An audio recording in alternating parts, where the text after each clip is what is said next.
Hello student, नमस्कार दोस्तों।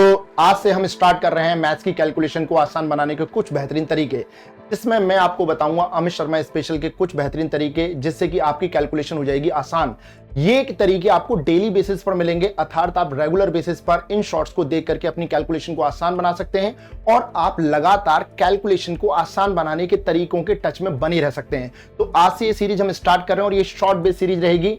तो आज की सीरीज जो बेस्ड है हमारी ये odd one sum of odd numbers के स्क्वायर रूट की सीरीज है।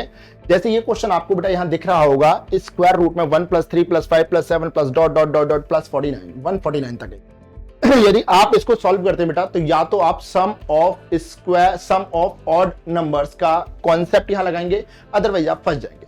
जब भी कभी किसी पैटर्न पर सीरीज आती है बेटा, तो उसका सबसे बेहतरीन तरीका क्या होता है? सबसे बेहतरीन तरीका होता है कि आप उसे तोड़ दें। जैसे यदि मैं सीरीज को करूंगा, तो इस सीरीज को करने का सबसे बढ़िया तरीका यह है कि मैं इसे तोड़ना शुरू करूं। यदि मैं सीरीज को 2 टर्म तक ले जाऊं, हो सकता है मैं इस सीरीज को 3 टर्म तक ले जाऊं तो यहां तक जाएगी बेटा। यदि मैं सीरीज को 4 टर्म तक लेके जाऊंगा तो यहां तक जाएगी। अब यदि मैं इसे देखता हूं सॉल्व करके, तो बेटा देखो ये क्या आ रहा है, 3 और 1 4, 4 का स्क्वायर रूट क्या होता है बेटा 2। ये 5 3 8 और 1 9, 9 का स्क्वायर रूट क्या होता है बेटा 3। ये 7 5 12 और 3 15 और 1 16, 16 का स्क्वायर रूट क्या होता है 4। तो एक तो तरीका ये हो गया कि हम सबको सम करें और उसके बाद में हम स्क्वायर रूट फाइंड आउट कर लें। दूसरा तरीका जो मैं आपको अमित शर्मा स्पेशल में बताऊंगा वो ये तरीका है बेटा, आप फर्स्ट और लास्ट का हाफ कर दो। सम ऑफ फर्स्ट और लास्ट, 3 और 1 4, 4 का आधा 2, 5 और 1 6, 6 का आधा 3, 7 और 1 8, 8 का आधा 4।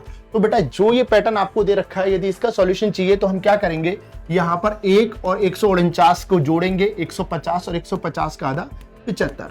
इसका मतलब ये हुआ कि जो इसका आंसर बनेगा वो 75 बनेगा। तो मैं उम्मीद करूंगा ये तरीका आपको समझ में आया होगा और इसी तरीके पे बेस्ड आपको ये क्वेश्चन बेटा कमेंट्स में आंसर में बताना आपको, ठीक है। और इसी तरीकों के लिए, इसी प्रकार के अन्य तरीके जानने के लिए हमारे अपकमिंग बैच जो कि मैथ्स फाउंडेशन बैच है, उसे ज्वाइन करना ना भूलें। धन्यवाद।